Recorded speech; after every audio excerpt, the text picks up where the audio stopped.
ఆగండి ఆగండి ఆగండి, ఒక్కసారి ఈ సౌండ్ వినండి. ఒక్కసారి ఈ లొకేషన్ చూడండి ఎలా ఉందో, అదిరిపోయింది కదా. అక్కడికి ఎలా వెళ్ళాలంటే సదాశివకొండకి వెళ్ళే ముందే ఎడం చేతి వైపు కింద లోయలోకి అయితే వెళ్ళాలి. ఈ దారిలో వెళ్తే ఆ వాటర్ ఫాల్స్కి అయితే చేరుకోవచ్చు. నాకైతే చాలా ఎగ్జైట్మెంట్గా ఉంది ఆ వాటర్ ఫాల్స్ని ఎప్పుడెప్పుడు చూద్దామా అని. అంత పెద్దగా వస్తుందన్నమాట సౌండ్లు అయితే కింద నుంచి. ఫైనల్గా కిందకైతే వచ్చేసాము. నాకైతే చాలా హ్యాపీగా అనిపించింది.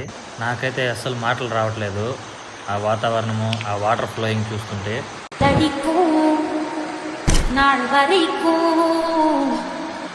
ఈ ప్రదేశానికి ఎవరైనా రావచ్చు, పిల్లలు, పెద్దలు, ఫ్యామిలీ మెంబర్స్ ఎవరైనా వచ్చి ఈ ప్లేస్ని అయితే విజిట్ చేసుకోవచ్చు.